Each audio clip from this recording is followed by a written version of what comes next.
അല്ല, ഞാൻ ബേസിക്കായിട്ട് എൻ്റെ ഉള്ളിലുള്ള തീരുമാനങ്ങൾ എന്ന് പറയുന്നത് KSRTCയുടെ ചിലവ് കുറയ്ക്കുകയും ഒരു ഒരു ഒരു തരത്തിലും ഒരു ചോർച്ച ഉണ്ടാവാതെ, കാരണം നമ്മളൊരു വരുമാനം വർദ്ധിപ്പിച്ചുകൊണ്ട് കാര്യമില്ല, അതിനോടൊപ്പം ചിലവും കൂടി കഴിഞ്ഞാൽ നമ്മൾ കുഴപ്പത്തിലാവും. അതൊരു വെറും, ഞാൻ പറഞ്ഞില്ലേ, മുറുക്കാൻകടയിലെ സാമ്പത്തിക ശാസ്ത്രമാണ്. അത്രയേ ഉള്ളൂ. അതാണ് ബേസിക്കായിട്ടുള്ള കാര്യം. അത് ചെയ്ത് കഴിയും.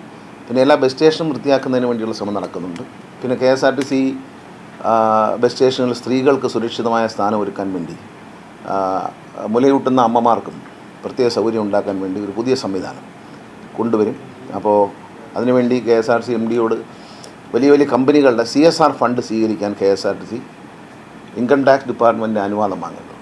അപ്പോൾ അതിനുള്ള അപേക്ഷ കൊടുക്കാനായിട്ട് MDക്ക് നിർദ്ദേശം നൽകിയിട്ടുണ്ട്. അപ്പോൾ വലിയ വലിയ കമ്പനികളുടെ CSR ഫണ്ട്, നമ്മുടെ ഷിപ്പ് യാർഡ് പോലുള്ള വലിയ സ്ഥാപനങ്ങളുടെ CSR ഫണ്ട് വാങ്ങാനായിട്ട് സഹായിക്കാമെന്ന് KV തോമസ് മാഷ്, ഡൽഹിയിലെ ചുമതലയുള്ള KV തോമസ് മാഷ് സമ്മതിച്ചിട്ടുണ്ട്. ടോയ്ലറ്റുകൾ വളരെ ദയനീയ സ്ഥിതിയിൽ തന്നെയാണ്. അന്ന് 2001 KV തോമസ് സാറ് മിനിസ്റ്റർ ആയിരിക്കുമ്പോഴേ എനിക്ക് 7 ടോയ്ലറ്റുകൾ തന്നു. അതിലൊന്നാണ് കൊട്ടാരക്കരയിലുള്ളത്. പക്ഷെ പുതിയൊരു, ഞാൻ തിരുപ്പതിയിൽ കണ്ട മോഡലിൽ വലിയ ചിലവ് വരാത്ത വിധത്തിലുള്ള നല്ല ടോയ്ലറ്റ്, ബാഡ് സ്മെല്ലൊന്നും നിൽക്കാത്തൊരു ടോയ്ലറ്റ് സമുച്ചയം ഞാൻ തന്നെ പത്തനാപുരത്തിന് വേണ്ടി ഡിസൈൻ ചെയ്തിട്ടുണ്ട്. അപ്പോൾ അതാകുമ്പോൾ ചിലവ് കുറഞ്ഞിരിക്കും, നമ്പർ കൂടിയിരിക്കും. അപ്പോൾ അത്തരം ടോയ്ലറ്റുകളെല്ലാം ഒന്ന് നവീകരിക്കുകയും അത് മെയിൻറ്റെയിൻ ചെയ്യാനുള്ളൊരു സംവിധാനം കൂടി ഉണ്ടാക്കും. യാത്രക്കാർക്ക് അതുപോലെ ഈ ബസ് പോകുന്ന സ്ഥലങ്ങളിൽ ഭക്ഷണം കഴിക്കാൻ വേണ്ടി നിർത്തി കൊടുക്കാറുണ്ട് ഡ്രൈവേഴ്സും കണ്ടക്ടേഴ്സും. ആ സ്ഥലങ്ങൾ ഹൈജീനിക്കല്ല, അവിടെ ടോയ്ലറ്റുകളില്ല, സ്ത്രീകളൊക്കെ വളരെ ബുദ്ധിമുട്ടാണ്. അപ്പോൾ അതിനൊരു ക്ലാസിഫിക്കേഷൻ ഏർപ്പെടുന്നു. പണ്ട് തിയേറ്റർ ക്ലാസിഫൈ ചെയ്തതുപോലെ ഈ പോകുന്ന വഴിക്കുള്ള റെസ്റ്റോറൻറ്റുകൾ നമ്മുടെ ഉദ്യോഗസ്ഥന്മാർ പരിശോധിച്ചതിന് ശേഷം അത് ടോയ്ലറ്റും സൗകര്യമൊക്കെ അവർ നിർമ്മിക്കണം. നിർമ്മിച്ചാൽ മാത്രമേ അവിടെ വണ്ടി നിർത്തി കൊടുക്കൂ.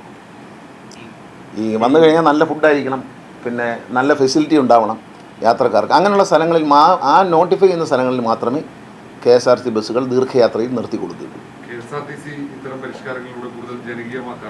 അതെ, ജനങ്ങൾക്ക് പ്രാധാന്യം. ഞാൻ മുമ്പ് പറഞ്ഞല്ലോ, രാജാവാരാണ് ബസ്സിൽ കയറുന്ന യാത്രക്കാരന്.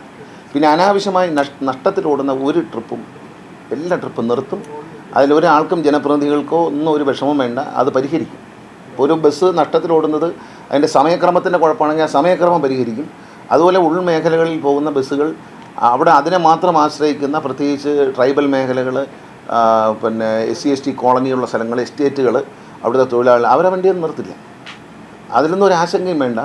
ഞാനിതിൻ്റെ പ്രായോഗികത നേരിട്ട് അനുഭവിച്ചിട്ടുള്ള ആളാണ്. ഒരു വണ്ടിയും ഇല്ലാത്ത സ്ഥലങ്ങളിൽ വണ്ടികൾ എത്തിക്കുക എന്നുള്ളതാണ് കേരളത്തിലെ പൊതു ട്രാൻസ്പോർട്ട് സിസ്റ്റത്തിന് ഇന്ത്യയിലില്ലാത്ത ഒരു പുതിയ പരിഷ്കാരം. ഞങ്ങൾ തയ്യാറാക്കിക്കൊണ്ടിരിക്കുകയാണ്. ഒരു വീക്കിനുള്ളിൽ ഞങ്ങൾ മുഖ്യമന്ത്രിയെ കാണും.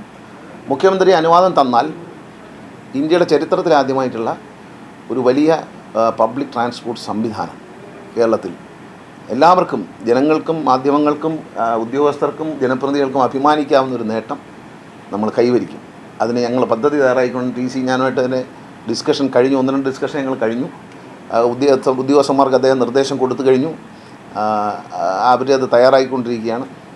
അത് വരുന്നതോടെ കേരളത്തിൻ്റെ മുക്കിലും മൂലയിലും ബസ് സർവീസും അനേകായിരം സംരംഭകരും വരുന്ന ഒരു പുതിയ പദ്ധതി.